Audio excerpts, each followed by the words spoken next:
মই এইটো বুজি নাপাওঁ মই এই কথা বিশ্বাস নকৰোঁ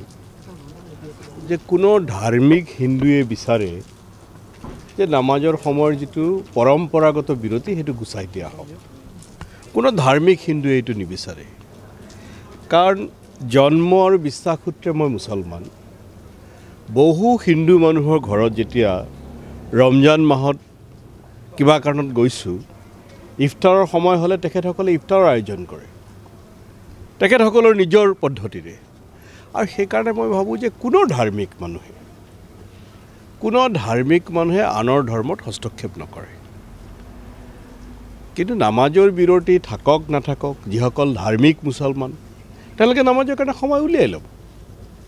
সেইকাৰণে মই ভাবোঁ যে আচলতে কি হৈছে মুখ্যমন্ত্ৰী হিমন্ত বিশ্ব শৰ্মাই যোৰহাটৰ পৰাজয়ৰ পিছত তেখেতৰ মানসিক ভাৰসাম্য নাইকিয়া হৈ গৈছে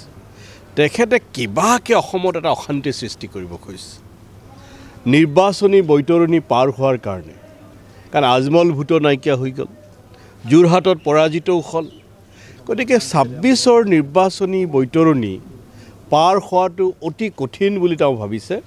আৰু সেইকাৰণে যিকোনো মূল্যৰ বিনিময়ত তেখেতে মেৰুকৰণৰ জৰিয়তে দিন ৰাতি অহৰ্নিশে হিন্দু মুছলমান ৰাজনীতিৰ জৰিয়তে নিৰ্বাচনী বৈতৰণি পাৰ হোৱাৰ সপোন দেখিছে যিদৰে প্ৰধানমন্ত্ৰীয়ে হিন্দু মুছলমান কাৰ্ড খেলাৰ পিছতো তাত একক সংখ্যাগৰিষ্ঠতা পোৱা নাই প্ৰধানমন্ত্ৰীৰ নিজৰ বিজয়ৰ ব্যৱধানো হ্ৰাস পাইছে একেদৰে ২০২৬ত হিমন্ত বিশ্ব শৰ্মা আৰু বিজেপিৰ পৰাজয় নিশ্চিত তেখেতে কি শব্দ ব্যৱহাৰ কৰে নকৰে সেইটো তেখেতৰ কথা কাৰণ তেখেত এনেকুৱা এজন মানুহ মই আপোনালোকক মনত পেলাই দিছোঁ ২০১৪ চনত তেখেতে তেজপুৰত কৈছিলে যে গুজৰাটৰ পানীৰ পাইপেৰে মুছলমানৰ তেজ বয় সেই কথা তেখেতৰ বাহিৰে দেশৰ কোনো বিজেপি বিৰোধী নেতাই কোৱা নাই দেশৰ কোনো মুছলমান নেতাই কোৱা নাই দেশত এজনে মানুহ যিজন মানুহে কৈছে যে গুজৰাটৰ পানীৰ পাইপেৰে মুছলমানৰ তেজ বয় সেই মানুহজনৰ নাম হিমন্ত বিশ্ব শৰ্মা